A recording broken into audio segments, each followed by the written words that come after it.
Share कर दो, देख लीजिए आवाज। लिंक में जो शेयर ग्रुप में शेयर किए हैं देखो वही गया है ना। हाँ दूसरा है, हम इसको शेयर किए तो दूसरा कैसे गया?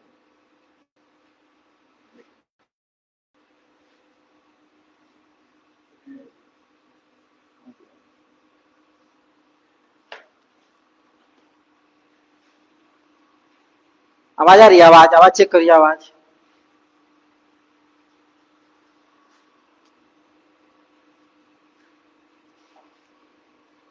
आवाज ठीक है?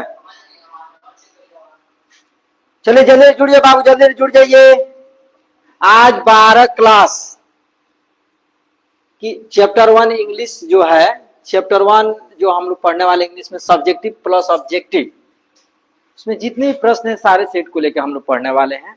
ठीक है। Indian civilization and culture, civilization में यहाँ पर जेड होगा, ठीक है, थोड़ा मिस्टेक हो गया टाइपिंग में। ठीक है। इंडियन सिविलाइजेशन एंड कल्चर यानी कि भारतीय सभ्य संस्कृति, पहला चैप्टर का हम लोग क्वेश्चन आंसर करने वाले हैं। जिसकी मैं बात करूं, क्वेश्चन आंसर की जो बात करूं, बिल्कुल एक एक स्लाइड में पढ़ने वाले हैं। जैसे हो गया ना कि आपका क्वेश्चन इंडियन सिविलाइजेशन की, तो थोड़ा सा यहाँ पर मिस्टेक हो गई है, जेड होगा। ठीक है। हाँ टाइपिंग से थोड़ी सी हो जाती है। जैसे होना कि ए में आपका बुक में दिया हुआ है कि answer the following question orally, यानी कि what do you know about Gandhi ji. इस प्रकार से सारे प्रश्न क्या करने हैं, पढ़ने वाले।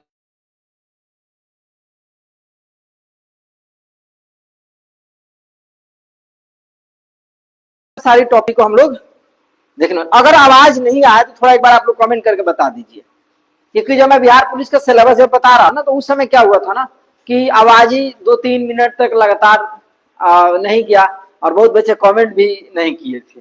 बाद में कमेंट किए, 2-3 मिनट वीडियो चला गया, उसके बाद कमेंट किए कि सर थोड़ी सी आवाज के लेके दिक्कत है। तो इस प्रकार के सारी स्लाइड को हम आपको पढ़ाने वाले हैं। ठीक है, तो चलिए हम पढ़ते हैं, है ना। Indian civilization and culture, Indian civilization culture किसके द्वारा लिखा गया? भारतीय सभ्य संस्कृति महात्मा गांधी जी के द्वारा लिखा गया है। तो चलिए इसमें केवल हम लोग प्रश्न की बात करते हैं। पहला प्रश्न, what do you know about Gandhi ji, Gandhi ji के बारे में आप क्या जानते हैं? देख रहे हैं, Gandhi ji was a politician and saint, he known as the father of the nation and called as Bapu. ठीक है। देखिए महात्मा गांधी के बारे में, महात्मा गांधी जो है क्या है, एक भारतीय राजनीतिज्ञ थे, क्या बोलते हैं बापू, और भारत के क्या है, वो राष्ट्रपिता हैं। क्या है, भारत के राष्ट्रपिता हैं। What did Gandhi ji do for the farmer in Bihar?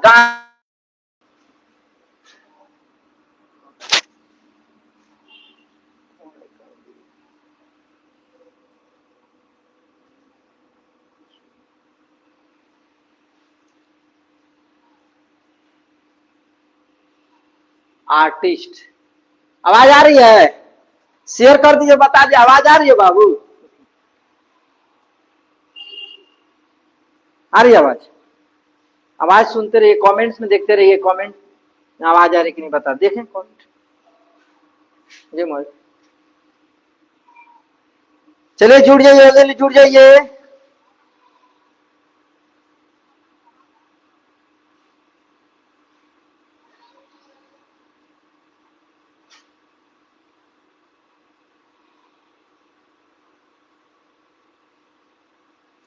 Share कर दीजिए।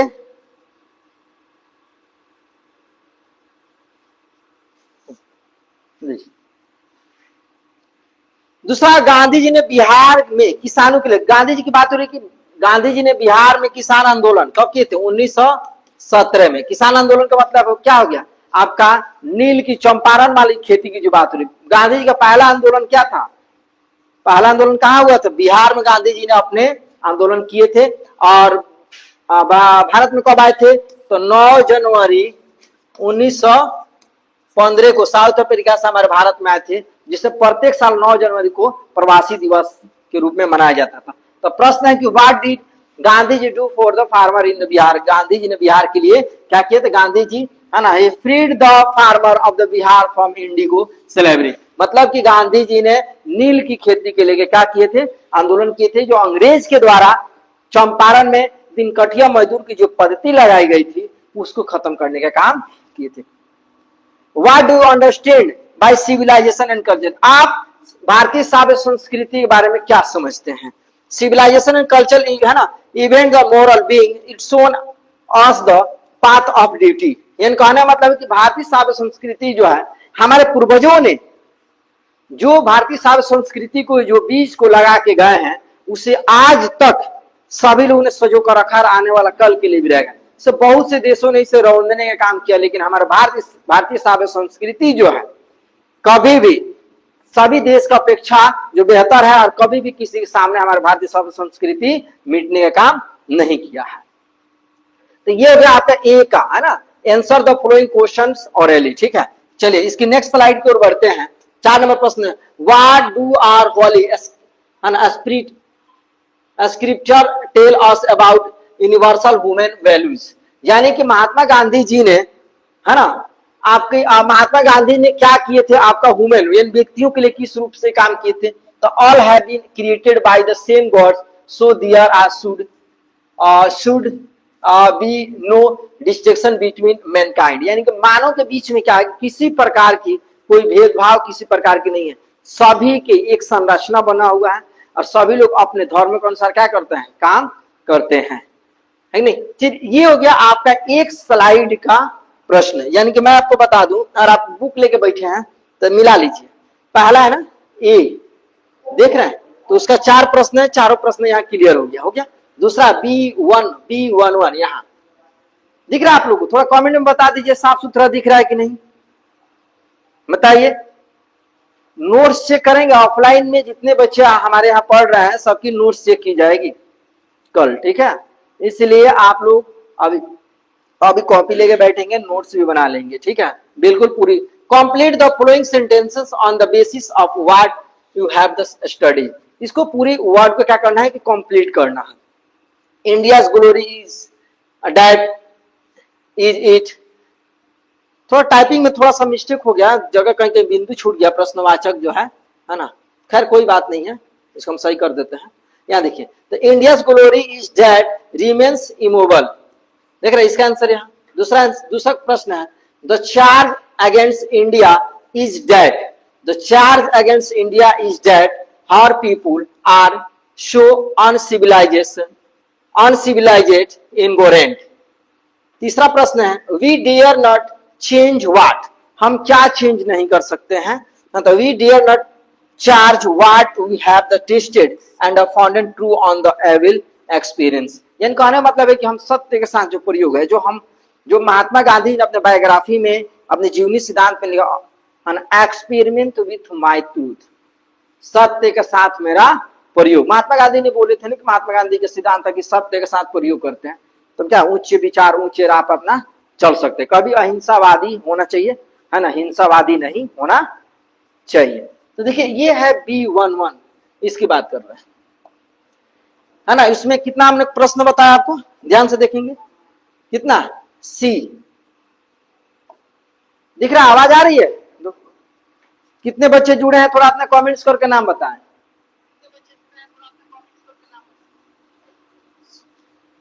आर्टिस्ट ये सब दिख रहा है, आवाज भी आ रही है, थोड़ा टेढ़ा हुआ है ना जी, थोड़ा सा टेढ़ा जैसा दिख रहा है ना, हाँ तो सही कर लो थोड़ा सा, जैसे भी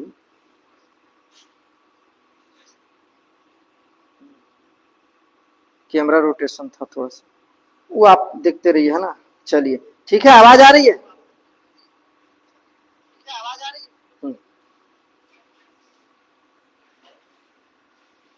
साफ देख भी रहा है ना। यहां पर our ancestor set a limit to our individuals because, फिर यहाँ प्रश्न छूटा हुआ है, प्रश्नवाचक यहाँ पे। तो देखो, our ancestor set a limit to our indigenous because the more we indulge in our passions the more unbridled they become. ये प्रश्न हो गया, our forefathers did not invent machinery because, चलिए इसके आंसर की बात करना है। तो our forefathers did not invent machinery because we know that if we set our hearts after such things we would become slaves and lose our moral favors। देखिए ये आपका बी की बात रही, B11। देखिए मैंने ए का पूरा प्रश्न एक से लेके कितना था, 4 प्रश्न था, वो मैंने आपको कंप्लीट कराया। इसका से B11 ये प्रश्न मैंने इसको भी कंप्लीट करा। अब हम लोग पढ़ने वाले हैं B12। B12 देखिए, answer the following questions reply. देखिए ये आपका जो है B12 की बात है। How is Indian civilization difference from the European civilization. हमारी भारतीय साव संस्कृति यूरोपियन सिविलाइजेशन से कैसे अंतर। हमारी भारतीय साव संस्कृति जो है सभी देशों से बिल्कुल अलग है। हमारे भारतीय साव संस्कृति सभी देशों से एकदम भिन्न अवस्था में है। किसी भी देश से हमारे भारतीय साव संस्कृति, क्योंकि विश्व की सभी साव संस्कृति हमारा, हम लोग का सबसे अच्छा साव संस्कृति। हम लोग बड़े का, अपने बड़े को आदर करना, अपने से छोटे का आदर करना, माता पिता का सम्मान करना, सभी माता बहनों का सम्मान करना, सभी। ये हमारे पूर्वजों की जो बीज बो के गए हैं, सीड्स जो लगा के गए हैं, बीज जो लगा के गए हैं, उसको हम लोग सजो के रखे हुए हैं। और आने वाला कल भी इस प्रकार से हमारा भारतीय साव संस्कृति चले। तो यहाँ प्रश्न है कि क्या अंतर है। भाई अंतर क्या बताना है। विदेशी कल्चर जो है हमारे साव संस्कृति को थोड़े प्रभाव कर सकता है। साव संस्कृति पहले भी था, आज भी, आने वाला कल भी हमारे भारतीय साव संस्कृति है। तो बहुत अंतर है। Indian civilization is to raise the moral being while the European civilization is to not spirit idea and beliefs or immorality। इन कहने मतलब भारतीय साव संस्कृति की अपेक्षा है ना, यूरोपियन साव संस्कृति जो है बिल्कुल थोड़ा सा डाउन के रूप में। हमारे भारतीय साव संस्कृति बिल्कुल क्या एक अलग है। ठीक है, चलिए 2 नंबर प्रश्न है, वाई डच, थोड़ा डच है ना, डच के स्पेलिंग थोड़ा सा गलत है, यहां सुधार कर दिया। Why does Gandhi ji say that mind is restless but what make the mind restless. यानी गांधी जी की मन क्या होती थी, एक पक्षी की तरह चंचल होता है। पक्षी जैसे पूरी उड़ती है ना, उड़ती रहती है, उसको लगता है कि भैया हम पूरे संसार को जीत लिए हैं, लेकिन फिर भी देखती है यहाँ उड़ान भरे, वहां जाके देखे कि भैया अभी आसमान और वहां उड़ जाए। वैसे मानव का मन जो होता है ना चंचल होता है, उसकी जितनी चीजें प्राप्त कर लो उसे कम लगता है, बोलता और प्राप्त कर लो। तो वही गांधी से that restless bird because the moral it wants and still remains unsatisfied our excessive indulge in passions make mind restless. इनके मानव का मन क्या है, एक चंचल के रूप में, तो उसे जितना भी वो प्राप्त करना चाहता है बार बार उस चीज को क्या करता है, आगे बढ़ते रहता है।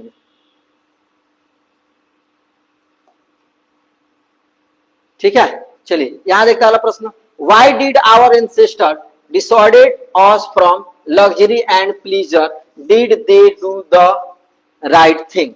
चलिए इसकी बात करते हैं। The happiness and the sorrow are the subjects of our mind. Luxuries and pleasure make our mind restless, so our ancestors disordered us from them. In doing so they were right।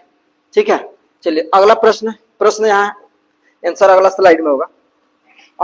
Y and according to Gandhi ji के अनुसार है ना, have we stuck with the same kind of plot as excited thousands of the year ago, कुछ है ना हजारों साल पहले, should be the same thing event today, जो 1000 साल पहले की जो आज भी इवेंट के रूप में है।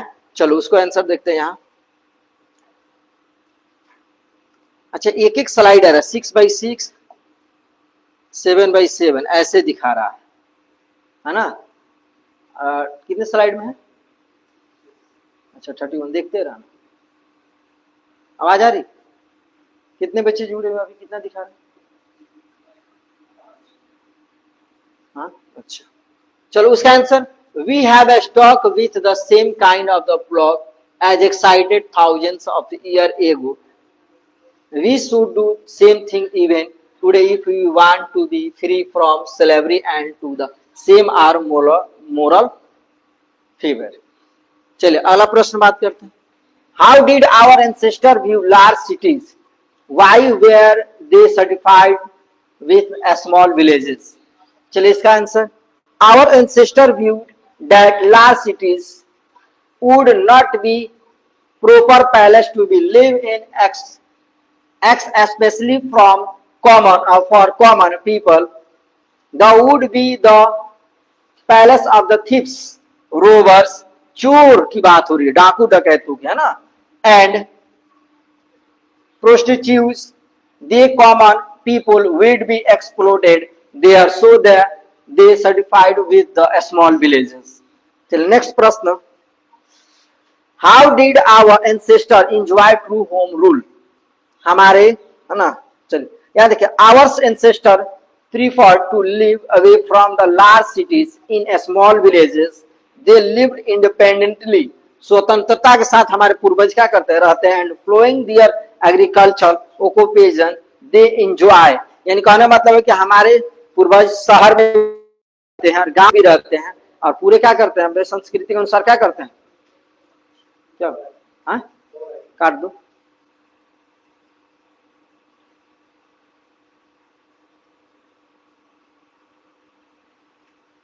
क्या लिखा था,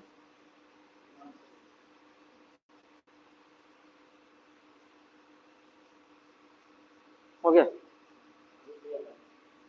हाँ, काट दो.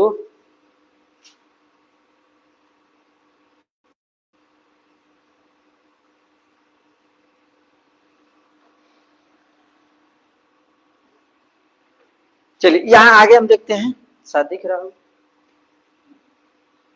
वीडियो रुक गया है का? चलिए answer the following questions briefly. यानी कि अब हम लोग B2 यानी कि B2 देखेंगे. यहाँ question, what according to the author is modern civilization? यानी कि लिखने वाले के अनुसार जो भारतीय सभ्य संस्कृति आधुनिक भारत के अनुसार कैसा है. According to the author, modern civilization is the worship of the material. It is the worship of the truth in us. It thinks at every step about the matter. So it is material civilization out and out. यानी भारतीय सभ्य संस्कृति जो है किस रूप से हमारा क्या करती है, भारतीय सभ्य संस्कृति के अनुसार सभी लोग अपने धर्मों के अनुसार क्या करते हैं, पूजा पाठ को वर्शिप, देख रहे हैं, वर्शिप अपने क्या करते हैं, पूजा पाठ करते हैं, अनुसार बिल्कुल क्या है, स्वतंत्र है. अगला प्रश्न, what did the author convey to the country, है ना, countryman about dealing with modern civilization? The author convey to the countrymen to follow the way suited for them. They should not waste time to wait. ठीक हो गया, छूट गया है. The merits of the different civilization all are right at their palace. तो कुछ थोड़ी सी typing में एक एक वर्ड इधर उधर छूट गया है, तो इससे कोई बात नहीं, टाइपिंग तो होती है तो थोड़ा सा हो ही जाता है नोट्स में, तो उससे कोई बात नहीं है, तो हम सुधार भी कर दे रहे हैं, ठीक है. इसीलिए थोड़ा सा नाराज भी नहीं होना है कि सर थोड़ा सा गलती उलती हो गया, होता है टाइपिंग करने से थोड़ा सा मिस्टेक होता है, कोई बात नहीं. What is the distinguishing characteristics of the modern civilization? The distinguishing characteristics of modern civilization is an indefinite, है ना, multiplicity of the human wants. देखिए इसका आंसर यहां लिखा हुआ है, इसीलिए हम इसको हाइड किए हुए हैं. दिख रहा है सबको, बता दो, दिख रहा है बाबू, दो थोड़ा पूछे उन लोग से,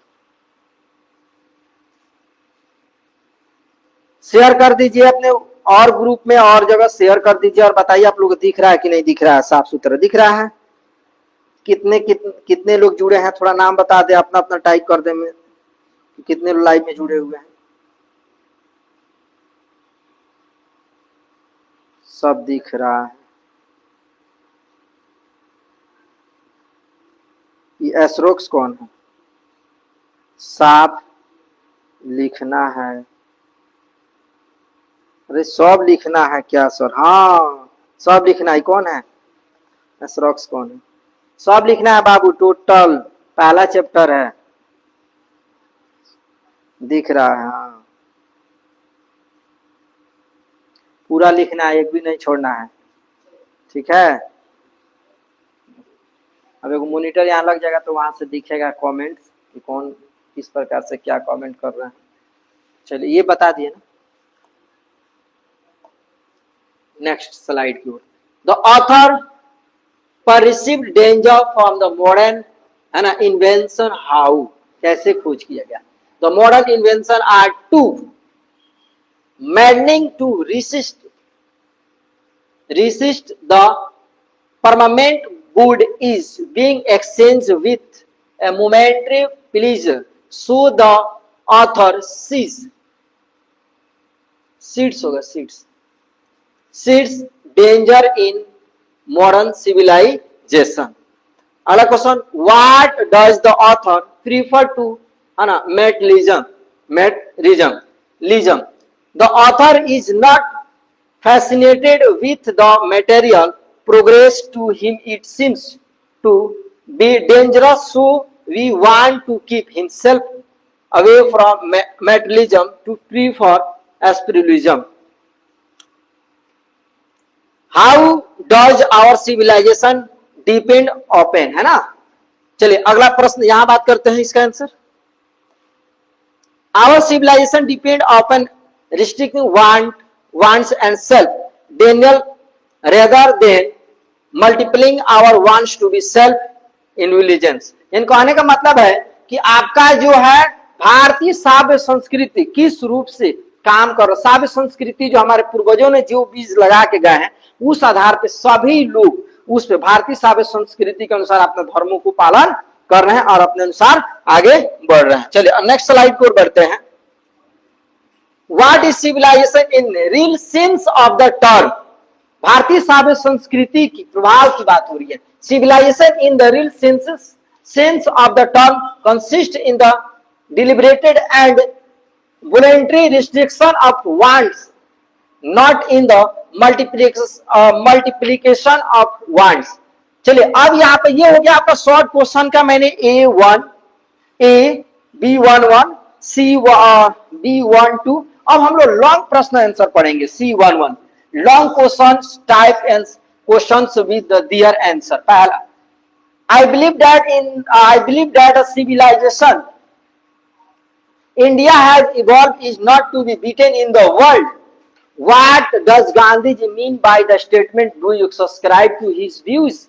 क्या भारतीय साव्य संस्कृति के बारे में महात्मा गांधी जी बताए हैं उसके बारे में जानना है। तो देखिए भारतीय साव्य संस्कृति का ऐसा साव्य संस्कृति है जिससे दुनिया का कोई भी जिस भारतीय साव्य संस्कृति से मुकाबला नहीं कर सकता। देखो यहाँ लिखा the statement I believe that a civilization India has evolved is not to beaten in the world. दुनिया के किसी भी देश भारतीय साव्य संस्कृति से मुकाबला नहीं कर सकता है ना। in the world shows that the author had great faith in the acts and deeds of his ancestor। यहाँ सीड्स होगा, हमारे पूर्वजों ने जो बीज लगा के गए हैं, या एस होगा, ठीक है। हमारे पूर्वजों ने जो बीज लगा के गए हैं जिसे आज भी लोग क्या कर रहे हैं, मान रहे हैं, ठीक है। Our ancestor never tried to copy anyone in the world. So far as Indian civilization is concerned, our ancestors made their own way of the life and developed their own civilization. Nothing can equal the seeds यहाँ S होगा, ठीक है। Typing थोड़ा सा seeds sown by our ancestor. The author has given the glimpse of our world history regarding origin and downfall of his many civilizations. All of them copied there with a view to reform the drawbacks they had made, but the result remained the same. देखिए ये भारतीय साव्य संस्कृति का ऐसी साव्य संस्कृति है जिसे दुनिया के कोई भी कोई भी श्राव्य संस्कृति भारतीय श्राव्य संस्कृति से मुकाबला नहीं कर सकता है। चलिए नेक्स्ट प्रश्न की ओर बढ़ते हैं। दूसरा प्रश्न है, लॉन्ग क्वेश्चन आंसर है, what notice that mind is restless bird, the more it gets the more it wants and still remains uncertified. Pick out other metaphors used in the lesson. How do these metaphors help Gandhiji in persuading the readers? चलिए इसकी बात करते हैं। गांधी जी have believes in the path made by ancestor. He advocates for the Indian civilization and the Indian way of life with a view to convince the readers. He uses metaphors in his writing. He says we have managed with the same kind of log as excited thousands of years ago. There has been great changes all around the world, but India remained immobile. It does not mean we did not know how to invent machinery. We make it clear that our forefathers understand the after effects of the machinery. They therefore after due deliberation the decider of the we should only do what we could our hands and feet. Our ancestors reasoned that large cities were a snare and useless and incumbents. They made it quite clear that people we would not be happy in them. There would be gangs of the thieves and robbers and prostitutions. यानी कहने का मतलब भारतीय श्राव्य संस्कृति जो है, बोले थे ना कि मैं भारतीय का मन जो आता ना, मानव का मन कैसा होता है, पक्षियों की तरह चंचल हो, मानव को जितने प्राप्त होना चाहती उतने प्राप्त करता, उससे ज्यादा क्या थी, जैसे वो ना यहाँ दिखा रहा है ना, गैंग्स ऑफ थीव्स एंड चोरी डकैती के रूप में यहाँ पर दिखा रहा है ना। चलिए अगला प्रश्न बात करते हैं। बहुत बच्चे बोलेंगे सर ज्यादा प्रश्न हो रहे हैं, पहला चैप्टर है, अब जो ऑब्जेक्टिव भी है इसमें पूरा चीजें बताएंगे, घबराओ नहीं, भागो मत। ए मैन इज नॉट है ना necessarily happy because he is rich. मानो क्या, कभी भी खुश नहीं रहता कि वो अमीर है। और unhappy because he is the poor, वो सोचता है कि मैं गरीब हूं। The rich are often seen to be unhappy, the poor to be happy. What according to Gandhi ji holds key to real happiness. Gandhi ji ने कौन सी सफलता की कुंजी बताया कि गरीब हो गरीबी अमीर जैसा महसूस करे, अमीर जो है ना वो गरीब जैसा महसूस, जिसमें होता है ना, कहने मतलब जिसके पास जितना ही रहता है उससे तो मुझे और चाहिए और चाहिए और चाहिए, है कि नहीं, कर लो ना उसको और ज्यादा। A man is not है ना necessarily happy because he is rich, वो सोचता है कि मैं क्या हूँ, मैं अमीर नहीं हूँ इस हिसाब से। और unhappy because he is the poor, वो सोचता क्या कि मैं एक गरीब हूँ। The rich are often seen to be unhappy, है ना। उसके बाद वो क्या सोचता है कि अमीर होने के बाद भी सोचता है कि मैं गरीब हूँ, क्यों, क्योंकि जिसको जितना धन प्राप्त होता है वो और ज्यादा धन प्राप्त करना चाहता है। The poor to be happy, है ना, millions will remain always poor. जिसके पास मिलियन का धन होता है वो लोग भी कहते हैं क्या हम अपने आप को गरीब है। यहाँ दिखा रहा है our ancestor to observe the whole situation very kindly, they searches for the real causes of happiness or unhappiness. They did not like to follow the path of the confidence and competition. They did not run after machinery. It does not mean that they were unknown about the machinery. They were able to invent machinery, but they saw no happiness. They disliked luxury and leisure. Cut गया light, हाँ आवाज नहीं आ रही, आ रही आवाज। चलिए अगला प्रश्न, why did our ancestor feel certified with the small village, did they do the right thing, will it be wise today to follow our ancestor in the connection give your uh, your own views. Our ancestors were satisfied with the small villages. They are looking for the villages. The base on their long experiments, they observe each and everything kindly. They compared city life and the life in a small villages. They search the cause of for happiness and sorrow. They felt the effects of the machinery and the benefits physically about a labor. They understood and knew that the atmospheric effects over mind in cities as well as in villages. They knew that the people lived in the cities where the flower of the luxury and the pleasure which were is highly harmful for the mankind. In cities, there was exploration everywhere. They knew that the real happiness was not in luxury and the pleasure. They found that city and had its own constitution full of bleeding bindings. They knew that the real happiness was in freedom, not in a slavery and unpolluted atmosphere where is necessary for happy and the healthy life. चलिए next slide की ओर बढ़ते हैं. Discuss the negative future of the western civilization. इस प्रश्न की बात हुई. प्रश्न संख्या 5, लॉन्ग क्वेश्चन आंसर. ठीक है. Western civilization in an indefinite multiplicity of the human wants. The Western state of not being certified arise from the wants of the living, faith in the future. State and in a divinely Western invention are too maddening to resist. But victory of mind lies in that resistance.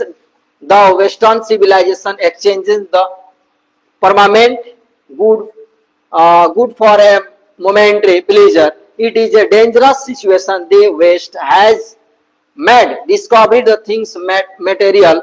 The Western science has made materials progress. The modern invention made by the Western has highly affected the life of the people. The people in the West are mentally restless and dissatisfied. They have no peace in their mind and have become sleepless.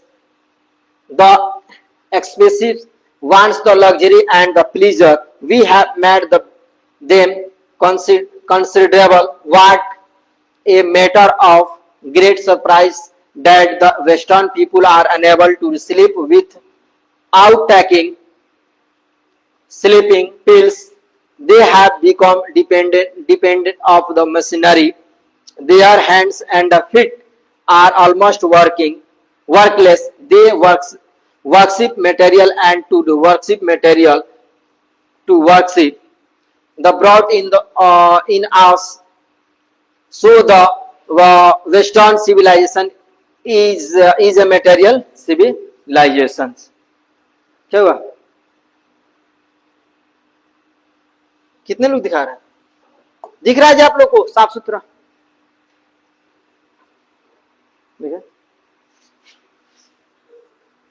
अच्छा दिख रहा है. अच्छा ये हजरत copy कर रहा है कि सर कॉपी में ही है. अच्छा अच्छा सर लॉन्ग क्वेश्चन आंसर भी लिखना, पूरा क्वेश्चन आंसर लिखना है.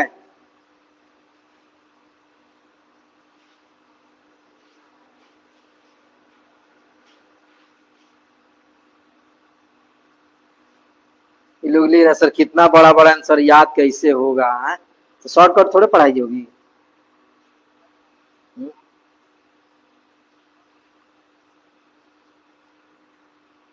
हो जाएगा याद.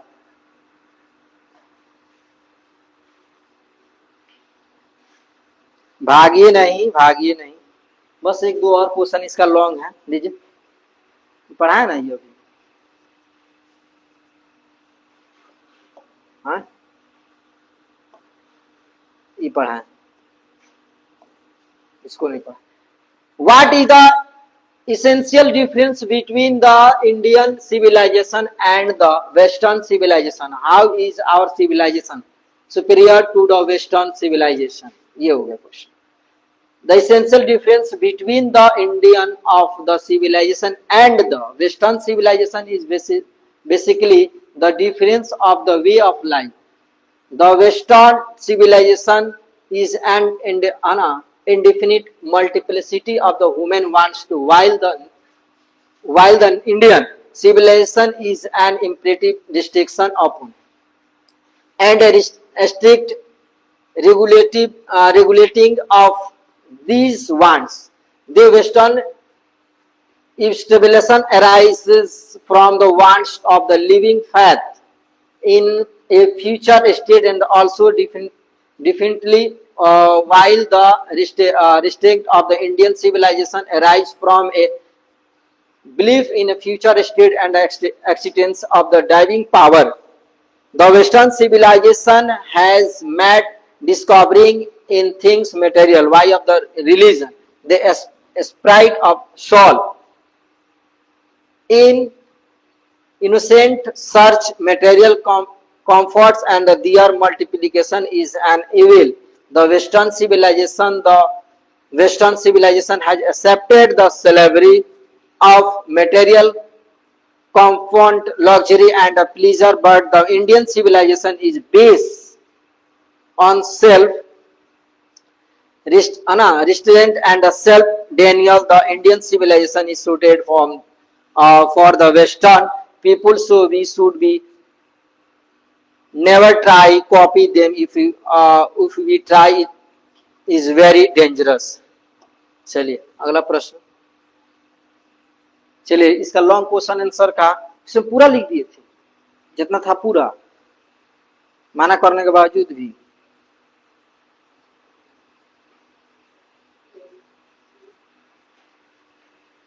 A certain degree of the physical harmony and the comfort is necessary, but above a certain level it become hindrance instead of the help improvement. चलो, a certain degree of the physically harmony and the comfort is necessary, but beyond a certain level it becomes hindrance instead of the help. It is therefore the ideal of creating an unlimited number of wants and satisfying them seems to be an illusion and a snare. Needless to we see the certification of the one's physical as well as the intellectual needs must meet at the certain point. A deed stop before it dangerous into the physical and the intellectual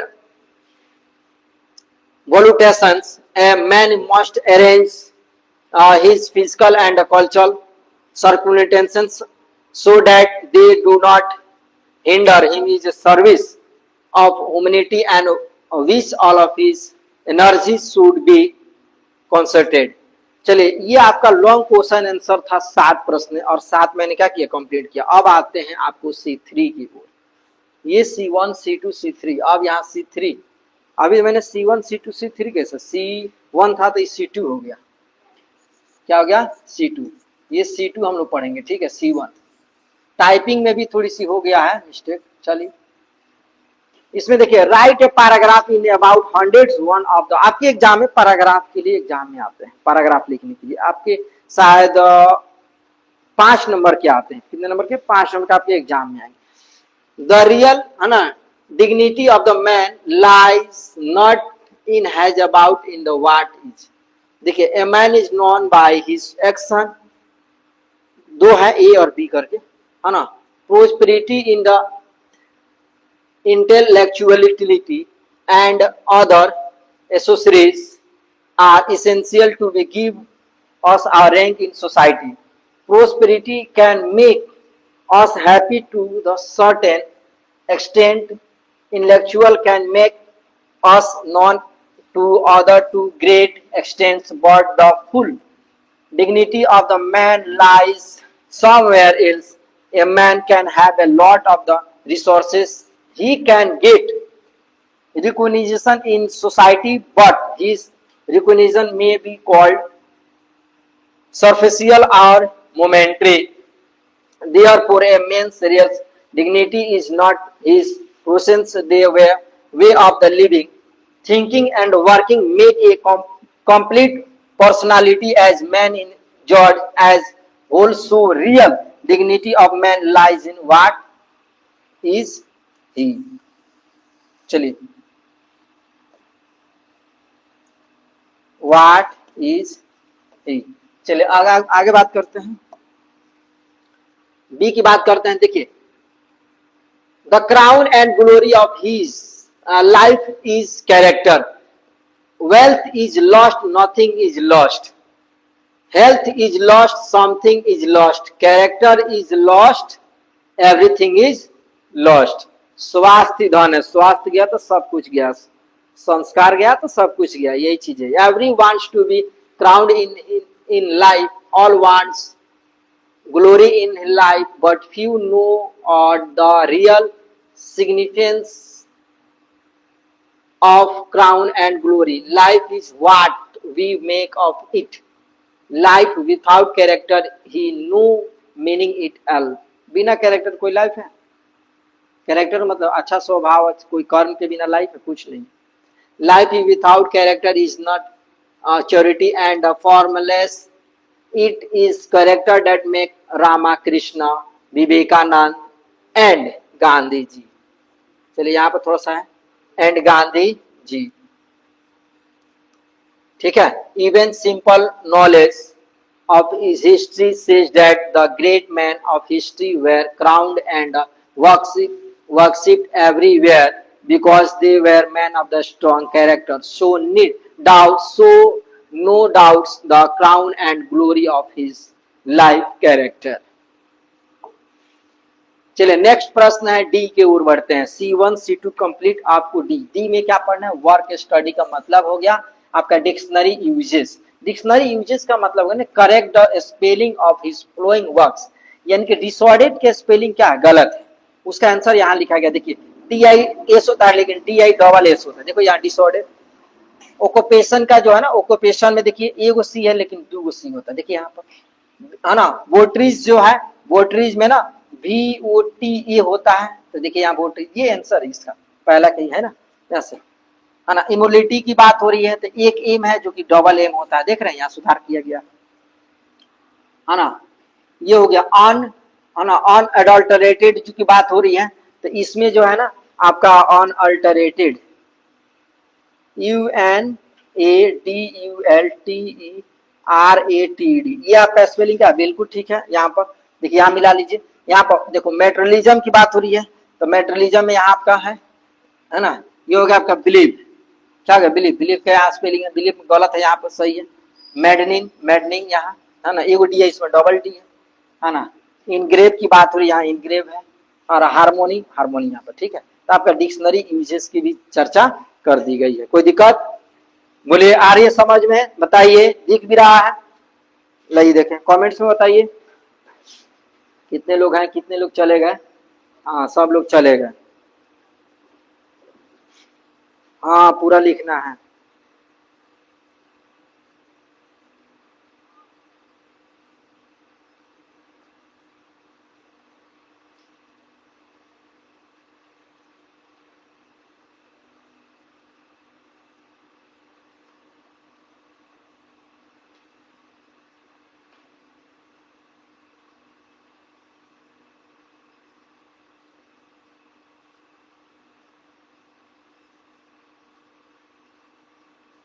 हाँ, पूरा लिखना है. लीजिए, आवाज आ रही है ना? आवाज को बताते रहिएगा. चलिए यहाँ पे देखिए, लुक ऑफ द है ना diction and right to meaning of the following words, the one in which it use in the lesson and the other which is more common. देखिए यहाँ पे आपको एक का दो बनाना है. देखिए रीजन है ना, the faculty of distinguishing good from bad या कॉजेज, थिंकिंग, ये सारे चीज, वांट्स, रैंक, कॉपी, ये सब की चीज देख रहे हैं. सबका दो दो बनाना है. देख लीजिए, इसका दो बना यहाँ, दो बना दिए हैं, थिंकिंग का दो यहाँ पे है, एक्ट ऑफ द है ना, journeying in mind thought, wants का, रेन और कॉपी का, यहाँ देख रहे हैं, इसको इति कर देते हैं, यहाँ से हाइड कर देते हैं, दिख रहा है आपको, transcripted, imitation, overthrow, downfall, deficiency, necessity, thought, दिख रहा है ये सारी चीजें। चलिए आगे बढ़ते हैं। देखिए यहाँ पर D2 word information, word formation की बात हो रही है, इसको पढ़ के इसमें से जवाब देंगे, देख रहे हो। Karan read carefully the following sentences and take from the lesson each of the plot. In his occupation, in the above sentences, the word occupation now which is an abstract noun is derived from the verb copy noun, derived abstract nouns from the verbs given below and use them now. Abstract nouns in sentences of our convert, perform, defines, please, educate, observe. कहने मतलब इसको abstract noun जो होता है ना उसको इसमें से छाटना है। जैसे देख रहे हैं conversation, the poor are the led by the Christians for the conversations, यहाँ ठीक है। हम देख रहे हो performance, Ravi performance is poor, Ravi का परफॉर्मेंस क्या है, बिल्कुल खराब है। आप लिख सकते हो गुड भी लिख सकते हो। Definition, he asked the definition from the democracy, है ना, डेमोक्रेसी के बारे में वो परिभाषा पूछा। प्लीजेंटी की बात है, pleasant is an inner of the feeling. Education, girls girls girls education is necessary, लड़कियों की शिक्षा बहुत अति आवश्यक है। Observation, she has a kind observation, ठीक है। तो चलिए इस प्रकार से, चलिए नेक्स्ट चैप्टर नंबर 1 का पूरा सेट आपको लेके आए, ऑब्जेक्टिव भी लेके आए, पूरा चीज एक चैप्टर में, आपको कोई भी प्रश्न छूटेगा नहीं। और जो भी बच्चा 12 क्लास का आर्ट्स या साइंस का तैयारी करता है तो उनके पास ये वीडियो पहुंचा दीजिए ताकि उनके लिए क्या बेहतर हो जाए, ठीक है। चलिए ये है वर्ड मीनिंग, इसमें आपको फाइंड करना, मिलाना है।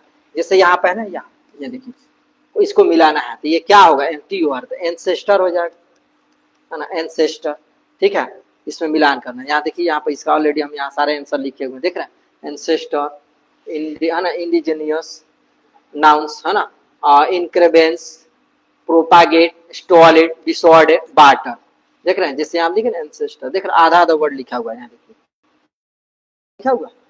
तो देखो इसका आंसर यहाँ देख रहे हो, ये इतना लिखा हुआ है, ये चीज देख रहे हैं। ये सारे आंसर को मैंने यहाँ आपको बना दिया है, ठीक है। क्या हो गया, क्या लिखा, फिर आ गया,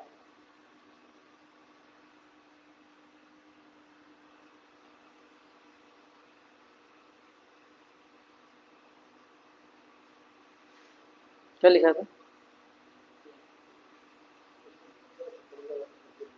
अच्छा हाँ, चलो देखते रहिए देखते रहिए, ठीक है। इस पर ध्यान रखिए। देखिए यहाँ इसका आंसर हो गया। चलिए आगे बात करते हैं।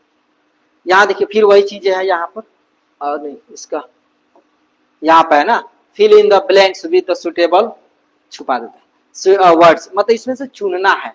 जैसे प्रज्ञास dot dot is every level, क्या चीज भराएगा यहाँ पर, राइटिंग भराएगा, भरने वाला चीज है यहाँ पर, ठीक है, भरने वाला। फिर द पीपुल इज, है ना, कुड नॉट कंट्रोल द, है ना, देखिए यहाँ दिखाते हैं, देख रहे हैं, कंट्रोल द मैडनिंग क्राउड, देखो यहाँ कहाँ गया मैडनिंग, यहाँ तो फिल इन द ब्लैंक्स वाला है, ठीक है, भरने वाला चीज है यहाँ।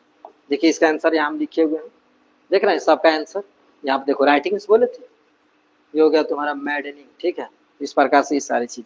चलिए यहाँ फ्रेज की बात हो रही है, read phrase the lesson carefully and find out the sentences in which the following phrase have been used, मतलब फ्रेज का प्रयोग करना है यहाँ। तो चलिए इसकी बात करते हैं। Phrase are used the lesson, देखो सर्टिफाइड विद दे आर, है ना, ये पूरा इस फ्रेज को आपको हम क्या किए पूरे बनाए हुए हैं। देखिए यहाँ पर certified with they were, therefore, certified with the small village, गांव के छोटे छोटे घरों से क्या खुश है, इस प्रकार से यहाँ पर। फिर उसी का X1 था, ये 2 है। Study the following sentences from the his lesson, we notice that he mind is a restless bird, है ना। इस प्रकार से आपका प्रश्न दिया हुआ है जिसका यहाँ पर आपका मिलेगा। देखिए इसको बनाए हैं, क्या हुआ, देख लो यहाँ पर आपको बनाना है, ध्यान दीजिएगा। ये प्रश्न द हार्डवेयर में, तो देखो यहाँ पर द मोर इट गेस्ट। ये प्रश्न आपको देख रहे हैं क्या हो गया?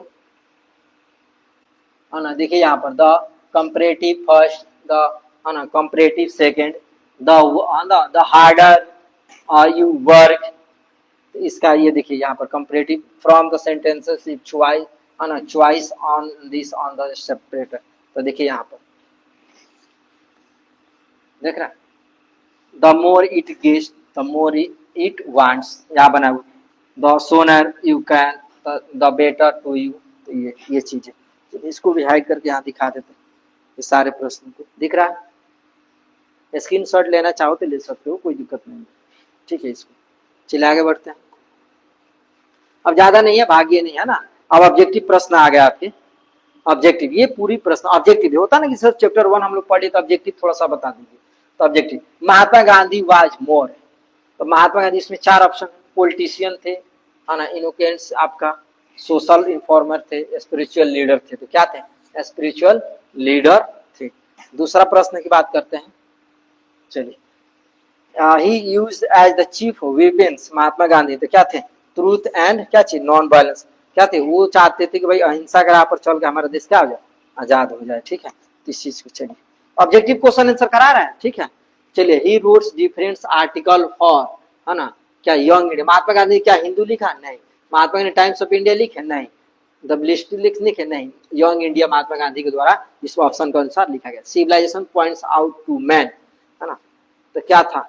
How make money? नहीं। How to win the enemy? नहीं। The path of duty, option number C. चलिए अगला प्रश्न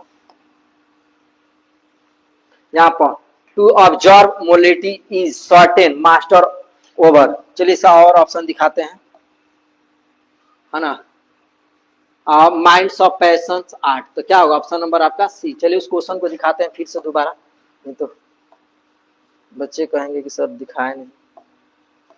ये प्रश्न है, the observe morality is certain, है ना मास्टरी ओवर। तो इसका आंसर क्या होगा?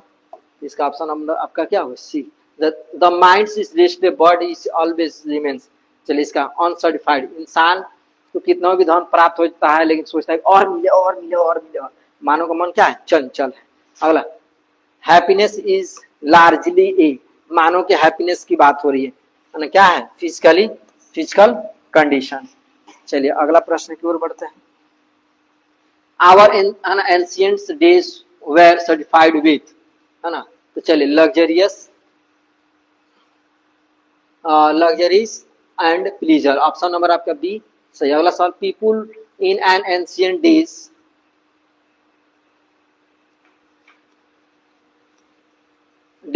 वेर सर्टिफाइड विथ, है ना तो ऑप्शन नंबर डी किस में? विलेजेस। चलिए अगला सवाल बात करते हैं, इसको हाइड करते हैं। Our our father saw that king and their swords, ये थोड़ा सा वर्ड गलत हो गया, चलिए है ना तो the sweats of the ethics. तो आपका क्या होगा? यही आंसर होगा, ऑप्शन नंबर ई। अगला question, in ancient days the common people followed. तो एग्रीकल्चर, पुरानी सभ्य संस्कृति किस पर? एग्रीकल्चर पर। In ancient days common people enjoyed. तो option number C, true home rule. देखिए ऑब्जेक्टिव भी बता रहे हैं, सुन लीजिए, क्लियर करवा देना है की बात, ताकि पहला chapter finally full and final तैयार एग्जाम के लिए। The tendency of the Indian civilization to be evolve. तो आपका क्या होगा? Moral being, option number C. चलिए लास्ट स्लाइड है। The Indian civilization, Indian civilization क्या चीज? Based on believe God. अगला सवाल, modern civilization the worship material, option number E. Indian civilization culture has been written by, किसके द्वारा लिखा गया है? Mahatma Gandhi, option number B. इस प्रकार से होता है आपका चैप्टर नंबर 1 बिल्कुल समाप्त, ठीक है। तो उम्मीद करता है आपको समझ में आएगा। पूरा नोट्स बना लीजिएगा ताकि ऑफलाइन वाले बच्चे कल कॉपी चेक की जाएगी, ठीक है। तो मिलते हैं नेक्स्ट, तब तक के लिए जय हिंद जय भारत।